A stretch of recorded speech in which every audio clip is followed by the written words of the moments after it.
हमारे साथ इस बीच जुड़ चुके हैं सचिन। नमस्कार, कार्यक्रम में स्वागत है। सचिन, टर्बुलेंस है ना। बैंक निफ्टी ने एडवांटेज लिया न्यूज़ फ्लो का, आरबीआई पॉलिसी का, गवर्नमेंट के स्टेप्स का, आरबीआई के स्टेप्स का, बट एक हद तक एंजॉय करने के बाद थोड़ा सा वो भी अगर आप देखें अब शेकी हो रहा है। निफ्टी तो हाई लेवल्स पर सस्टेन नहीं कर पा रहा है, और ये आज सुबह न्यूज़ फ्लो इजराइल और ईरान और उस कॉन्फ्लिक्ट में आज यूएस सर्वोपरि था, है ना। आप कैसे देख रहे हैं मार्केट की प्लेसमेंट को? क्या यहाँ पे अभी भी हम बहुत ही एक वीक नोट पे खड़े हुए हैं क्या?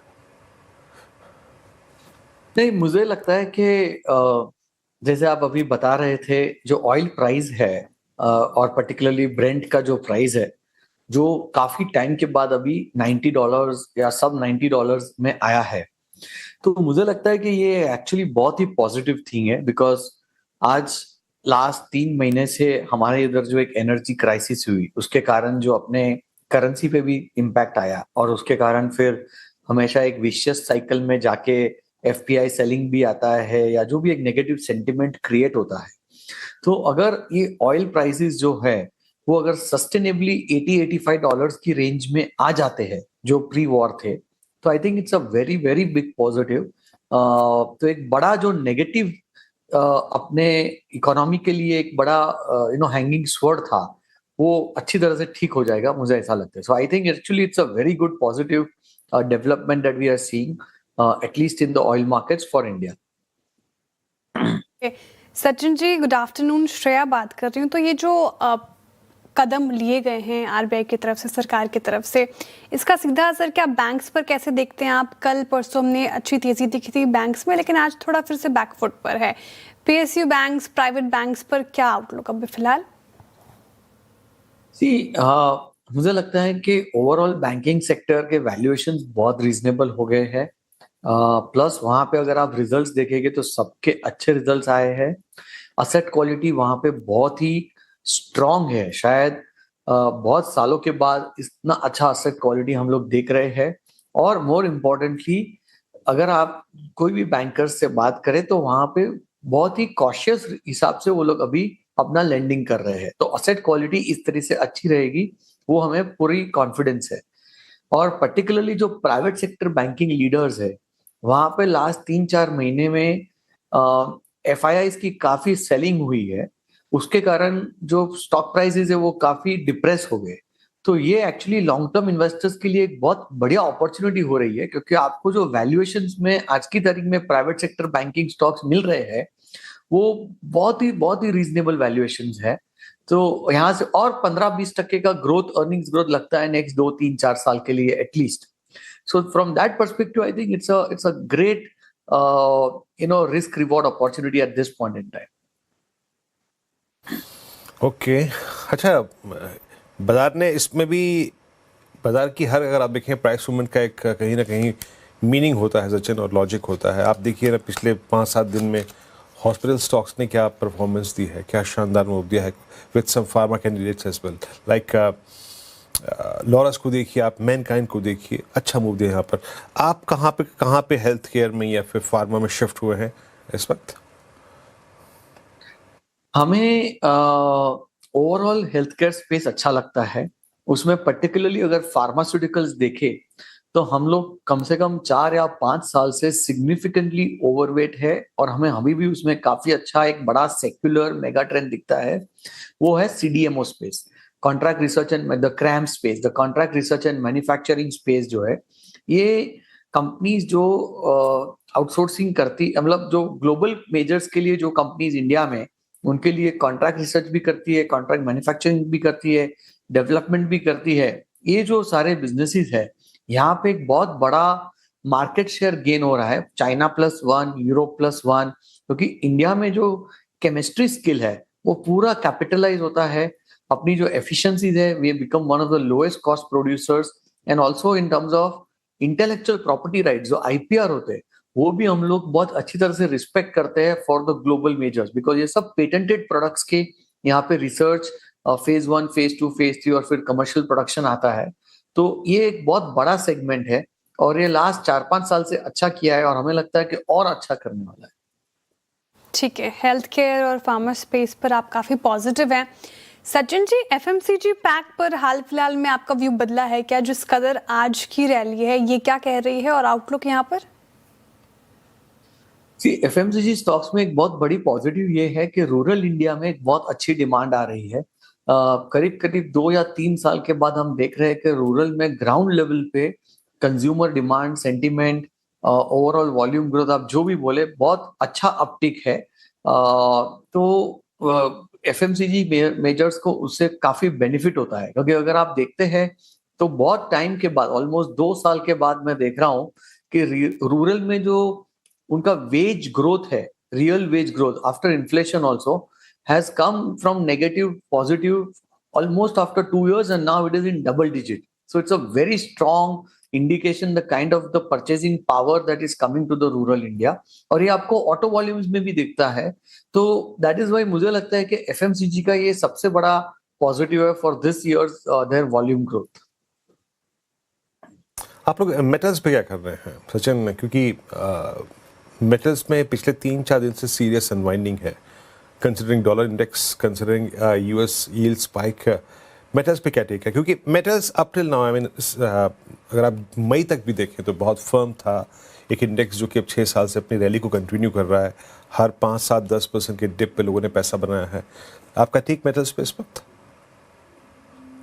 See, metals, of course, जैसा आपने कहा, has been the most outperforming sector in the last maybe 1 year or maybe 18 months or so. तो पर ये सेक्टर हमेशा एक सिक्लिकल रहता है।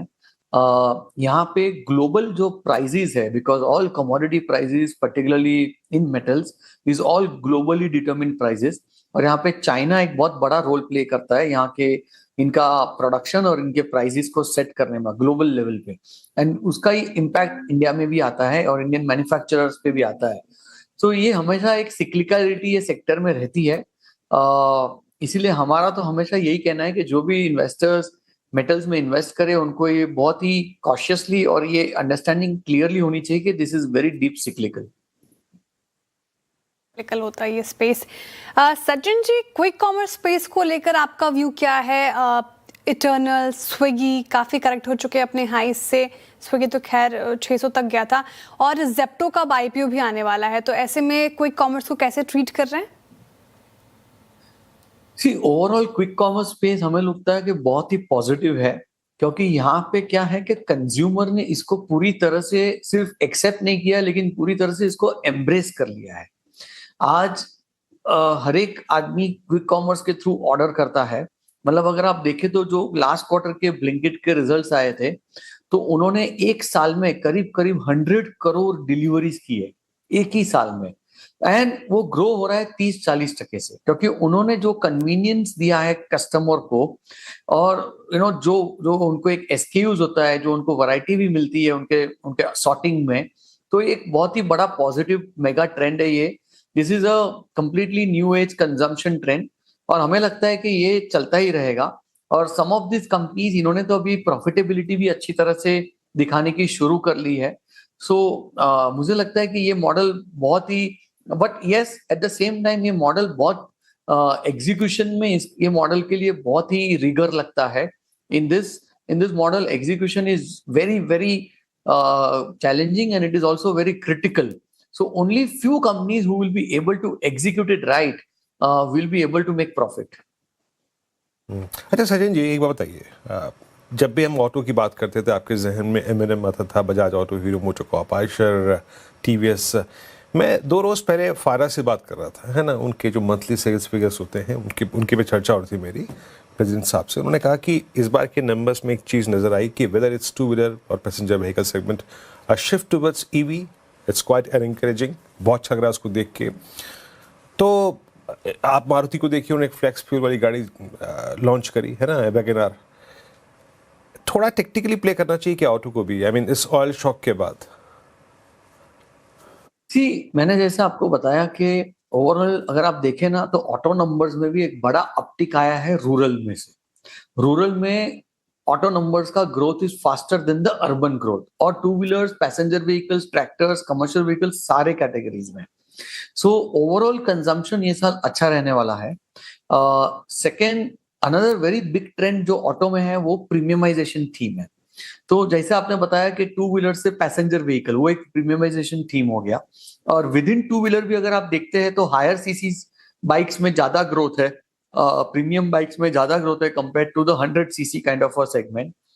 सिमिलरली पैसेंजर व्हीकल्स में भी अगर आप देखेंगे तो एसयूवी सेगमेंट जो है वो अभी almost 60 to 65% of the entire market हो गया, जो आज से 5-6 साल पहले लेस देन 30% था। तो वो भी एक बड़ा प्रीमियम ट्रेंड है। और and with in that also अगर आप देखेंगे ना, तो जब कोई एक, जैसे आपने अभी बताया कि मारुति ने एक नया मॉडल या रिफ्रेशर लॉन्च किया, तो हमेशा जब मॉडल लॉन्च होता है तो उनके 3 या 4 वेरिएंट होते हैं। तो उसमें जो अभी पहले मारुति का हमेशा बेस्ट सेलिंग मॉडल होता था, बेस्ट सेलिंग वेरिएंट होता था बेस प्लस 1, अब उनका मैक्सिमम वॉल्यूम होता है टॉप -1। तो अगेन ये प्रीमियमाइजेशन थीम है। तो मुझे लगता है कि ये बहुत ही बढ़िया सेक्युलर ट्रेंड है on the consumption side. Okay, auto space को लेकर आपका ये व्यू समझ लिया। अच्छा सचिन जी, जिस तरीके से AI, data centre, chips, semiconductor केंद्र में है, इन सबको आप केंद्र में रख के क्या आपने कोई पोर्टफोलियो में बदलाव किया है हाल फिलहाल में? हमें लगता है कि इंडिया में सारी कंपनियों को, और पर्टिकुलरली जो कंज्यूमर फेसिंग कंपनीज है, उनको सबको एआई इम्प्लीमेंटेशन और एडॉप्शन करना ही पड़ेगा। जैसे हम लोग अभी बात कर रहे थे क्विक कॉमर्स, तो वहां पे भी वो लोग काफी सारा एआई अडॉप्शन करते हैं। जैसे फूड डिलीवरी बिजनेस है, वहां पे भी वो लोग बहुत सारा एआई अडॉप्शन करके they try to predict and they try to tell the restaurants in advance that today this particular dish will get maximum orders, so please be prepared for it. So what I'm trying to say is कि जहां पे भी AI adoption होगा, those companies will probably emerge winners within their sectors. They will gain market share. तो हम लोग वहीं पर देखते हैं, जो भी और सिर्फ AI की आज बात नहीं है, जो भी कंपनीज टेक्नोलॉजी को एम्ब्रेस करती है वो हमेशा एक विनर रहती है उनके सेक्टर में।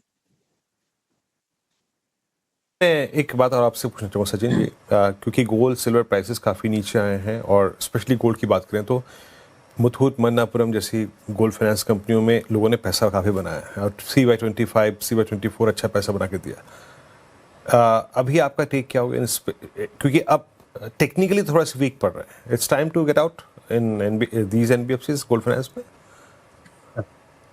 एक्चुअली इन सब के वैल्यूएशंस थोड़े से एक्सपेंसिव हो चुके हैं, क्योंकि लास्ट 2 साल में जो रैली हुई है वो हिसाब से थोड़ा सा स्लो डाउन यहाँ पे हो सकता है, क्योंकि gold loan has been the fastest growing category within the entire lending space. I mean मैं जब डेटा देख रहा था, आई थिंक कुछ 40-50% से गोल्ड लोन्स ओवरऑल का ग्रोथ हुआ है इन लास्ट फाइनेंशियल ईयर। तो मुझे लगता है इवन फ्रॉम रेगुलेटर साइड कहीं ना कहीं ये थोड़ा सा ब्रेक लगेगा इसमें, क्योंकि they do not want any concentration risk और any risk in a particular category और in a particular asset class. ठीक है, ओके सचिन जी, बहुत शुक्रिया आज हमारे साथ जुड़ने के लिए, तमाम सवालों के इतनी अच्छी तरीके से जवाब देने के लिए बहुत शुक्रिया आपके वक्त के लिए।